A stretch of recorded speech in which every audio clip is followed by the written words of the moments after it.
From the beautiful Alathus building in downtown Russellville, we welcome you into the spotlight on this Tuesday. Thanks so much for being here with us. My name is Drew Brent, and if you are interested in buying or selling your home, give us a call today, 479-968-5668, or you can cruise on over to russellvilleliving.com.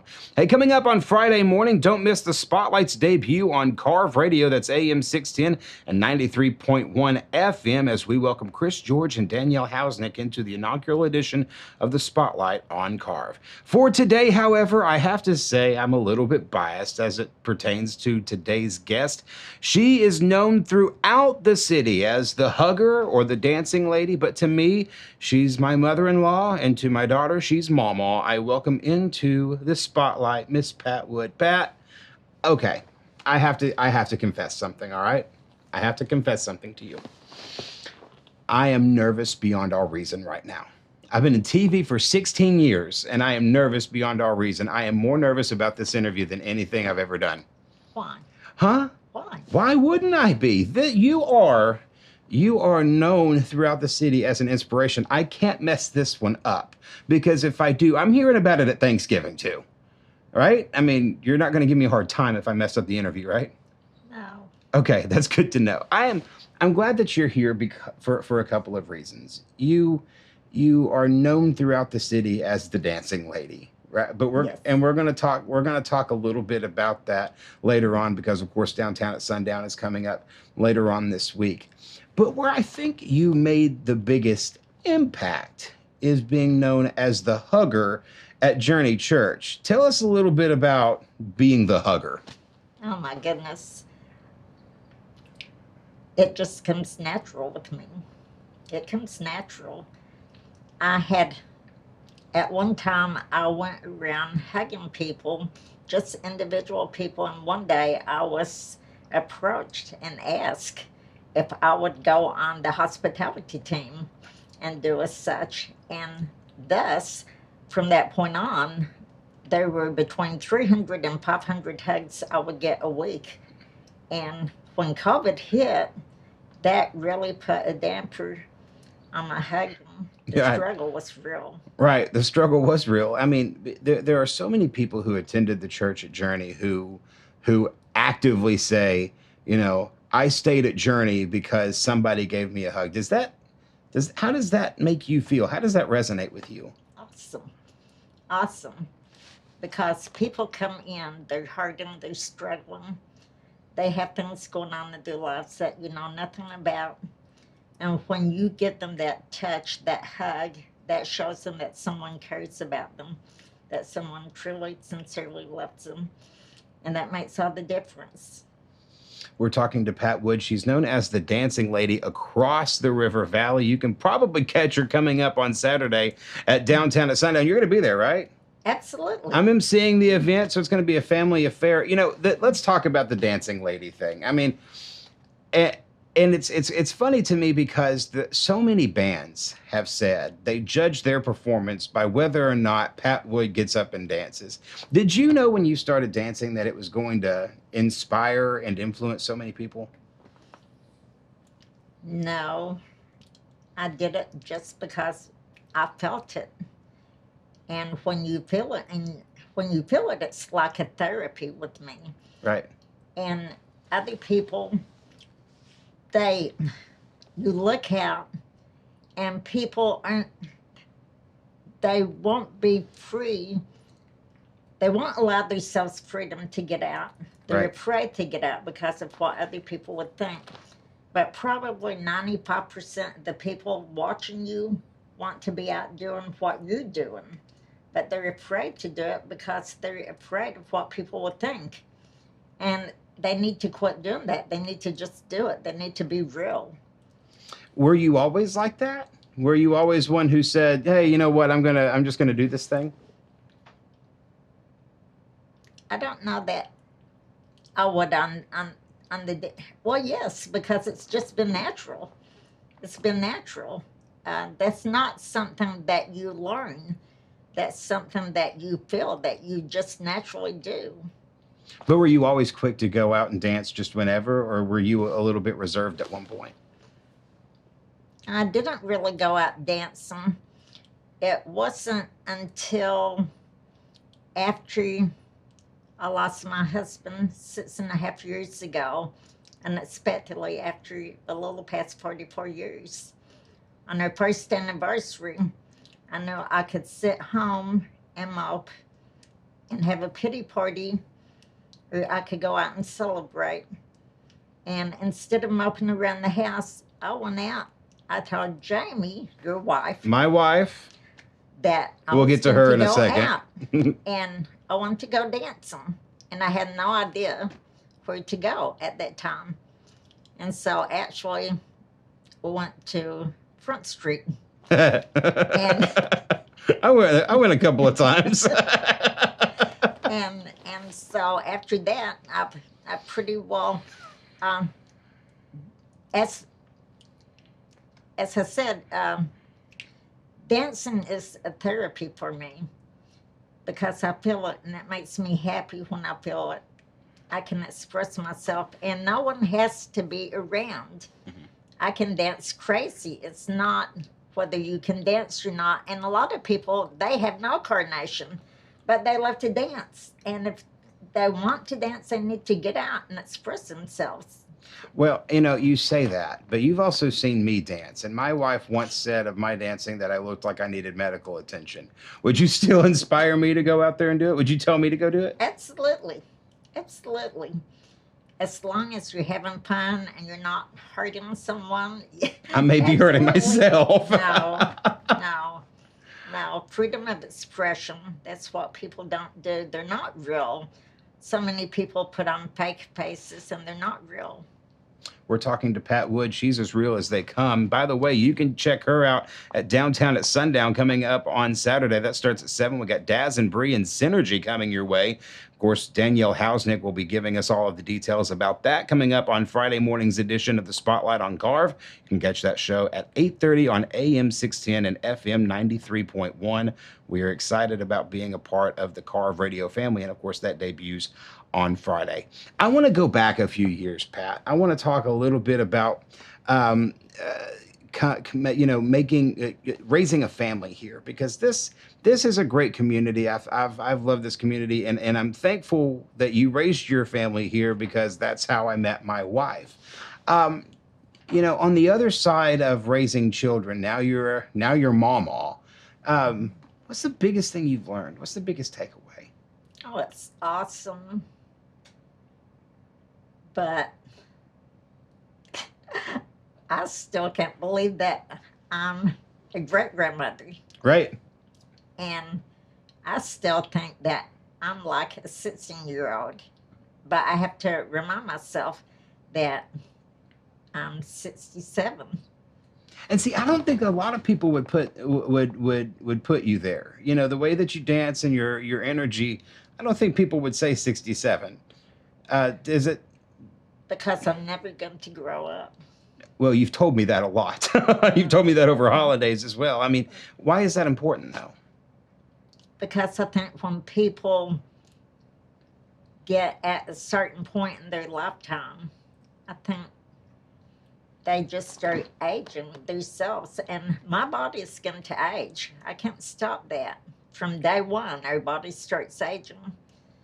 But my mind, as long as I have it, I want to stay as young as I possibly can. I don't want to accept that I'm going to just grow old and do nothing.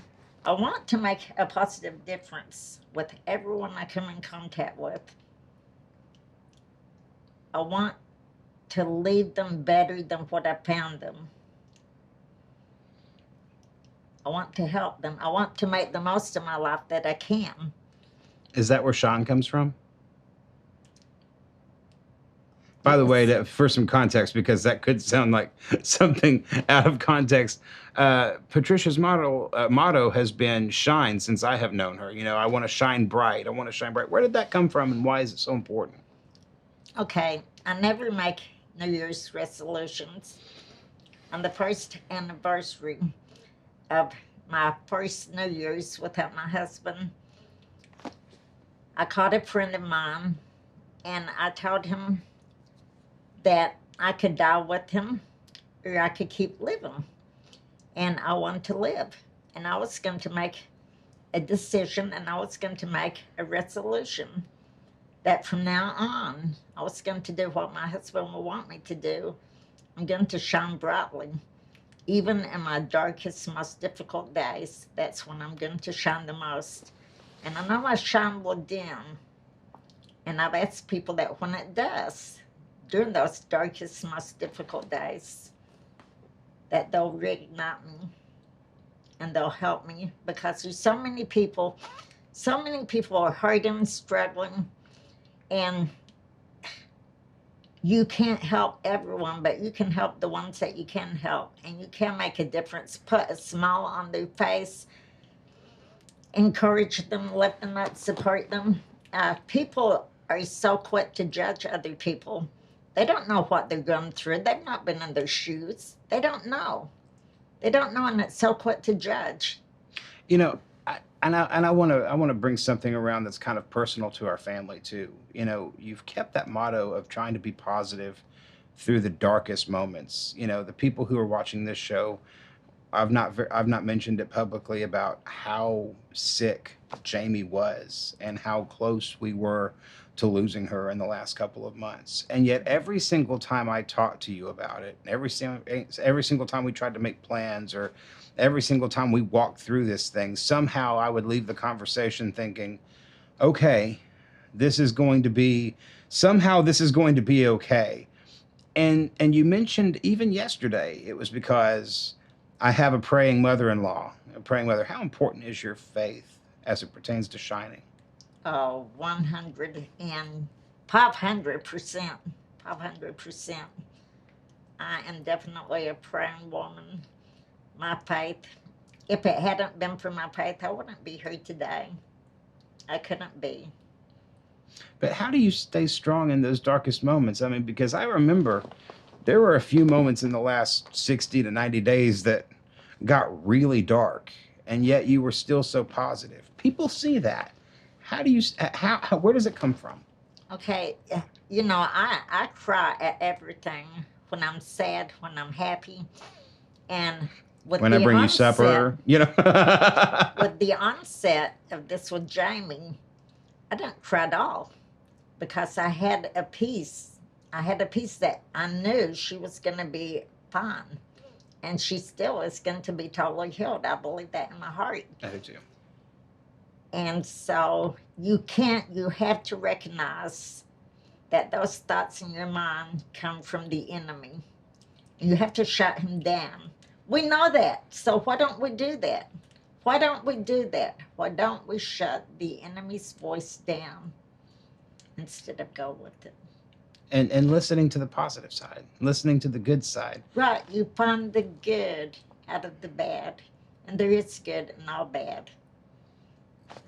How, you know, these moments though where you get out and you dance, is that some form of release then, of, hey, there's been a lot of darkness, but I'm gonna dance the darkness away, kind of a thing? Oh, absolutely.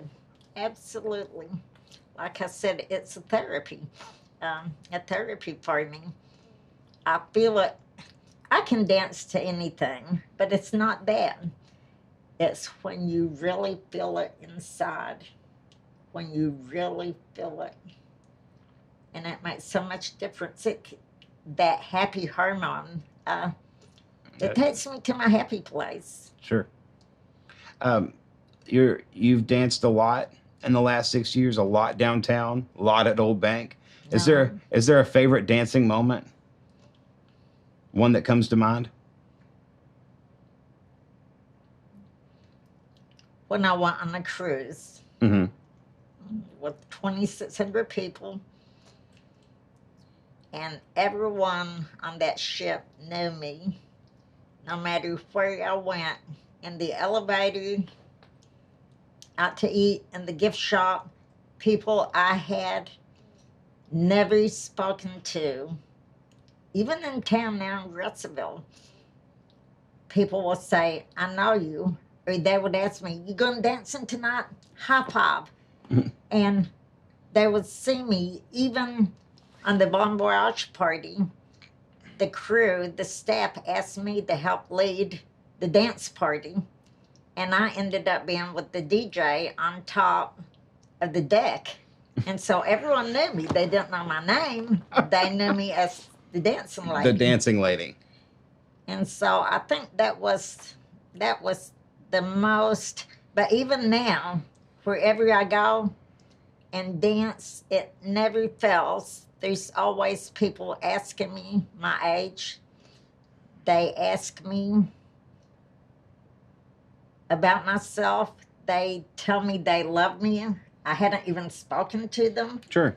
They tell me I'm inspiration. They say, they tell me, I want to be you. I want to be like you when I age. I just hope to make it to 67. So, I mean, I'll take being like you too. But, I mean, do you think of yourself as an inspiration? I had better think of myself as an inspiration, because that's what I intend to do, inspire people and try to bring out the best in them, try to connect them where they're not connected, make that positive difference in their life, put that smile on their face, help their needs be met. We're talking to Pat Wood. She is known affectionately as the dancing lady here in the River Valley. Of course, you can always see her at Downtown at Sundown. That's coming up on Saturday, July the 24th. That's this Saturday. Danielle Hausnick will be in on Friday morning on KARV AM 610 and 93.1 FM to discuss that event. Also joining us on that show will be Chris George. He's the proprietor of Joshua's Fine Jewelry, and he'll be visiting with us about food on the Mount. By the way, if you miss any of these Spotlight interviews, you can catch them on Google Play, iTunes, Spotify, or wherever you listen to your podcasts. And then, of course, they'll be on YouTube shortly as well. Pat, there's a few things that I want to ask before we wrap this thing up. And it just, I know where the inspiration comes from. I know why you do what you do, because we've talked about it. I have said to Jamie in private moments, if I had the faith of Pat Wood, I could probably walk on water. I believe that. But where does the energy come from? Because I'm going to tell you, when I get home tonight, I'm just going to fall over in my chair. And then if I go to your house, you're going to, and this is no joke, go to her house, the radio's going to be blaring, and she'll be probably, I don't know, working on some amazing garden that she's just built, or cleaning off the front porch she's cleaned 38 times, or, just that. Where does your energy come from? I have the energy, the motivation, because I don't want to think about sad thoughts. So keeping busy then. Keeping busy. But in that keeping busy, has it occurred to you just how many people you've touched? Has that thought resonated?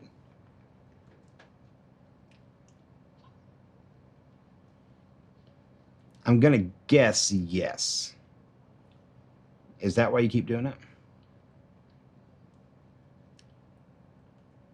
We'll take a short break. We'll be right back after this on the Spotlight. Folks, Drew Britt here for Alathus. And the conversation almost always starts the same way. I'm looking at buying or selling my house, and I don't know where to start. Is there a resource that I can go to that can help point me in the right direction? Well, luckily there is. It's www.russellvilleliving.com. That's the home of Alathus Realty, and it can be your one-stop shop for all information regarding buying or selling your home. We have sections labeled communities, buyers, sellers, plus great new blogs every single week. So log on now. It's www.russellvilleliving.com. That's www.russellvilleliving.com.